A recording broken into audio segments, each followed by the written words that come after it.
બોટાદ જિલ્લાના ગઢડામાં ઘેલો નદી ઉપર વર્ષોથી કોઝવે આવેલો હોય, જેને નગરપાલિકા દ્વારા લાખોના ખર્ચે બનાવવામાં આવ્યો હતો. કોંગ્રેસના સભ્ય દ્વારા મુખ્યમંત્રીને પત્ર લખીને રજૂઆત કરી છે.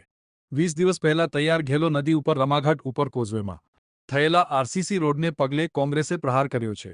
ત્યારે જવાબદારો સામે કાર્યવાહી કરવાની માંગ ઉઠી છે. જો કે નગરપાલિકાના પ્રમુખે એન્જિનિયર દ્વારા તપાસ કરવામાં આવશે અને જરૂરી હશે તે કરવામાં આવશે તેમ કહીને બચાવ કર્યો છે.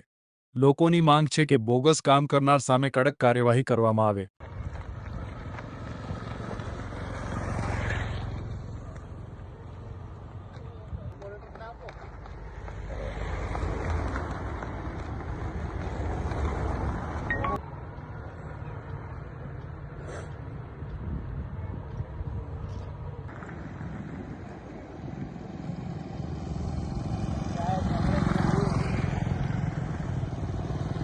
રોજ નાખી બનાવેલો રોજ જ છે.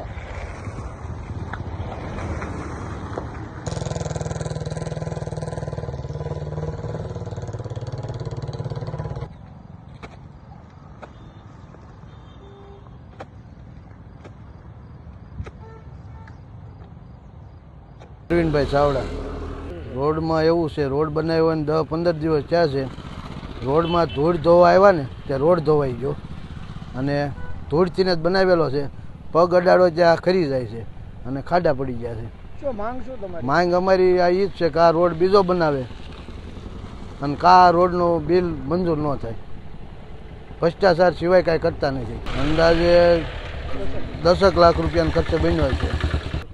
હાવ ભંગાર રોડ છે અને હાવ ધોવાઈ ગયો છે. વાળવા આવ્યા ને ત્યાંથી એને સાફ થઈ ગયો આખો રોડ. અને સમગ્ર આખા ગઢડા નગરપાલિકાના દરેક કામો હું વર્ષ દિવસથી જોતો આવું છું. બધા રોડ તૂટી ગયા છે, 1 મહિનો નથી હાલતા. અને બ્લોકના કામ, ગટરના કામ, પાણીની લાઇનના કામ બધામાં ભ્રષ્ટાચાર સિવાય કાંઈ છે નહીં. હું કિશોરભાઈ હરેશભાઈ કાચર, ગઢડા નગરપાલિકા પ્રમુખ. એ મને જાણવા મુજબ મીડિયા મારફતથી અત્યારે જાણવા મળેલ છે. હવે આગની હું તપાસ કરતાં જોઈ લઈશ અને જે કાંઈ હશે એને જે કાંઈ રિપેરિંગ કરવાનું થતું હશે તો રિપેરિંગ કરીશ. નવું કાંઈ બાંધકામ સમારકામ કરવાનું થશે તો એ આપણે જે કાંઈ કરવાનું થશે એ કરી નાખશું અને અમારા એન્જિનિયરો દ્વારા એની પૂરતી તપાસ કરી વાળીશું.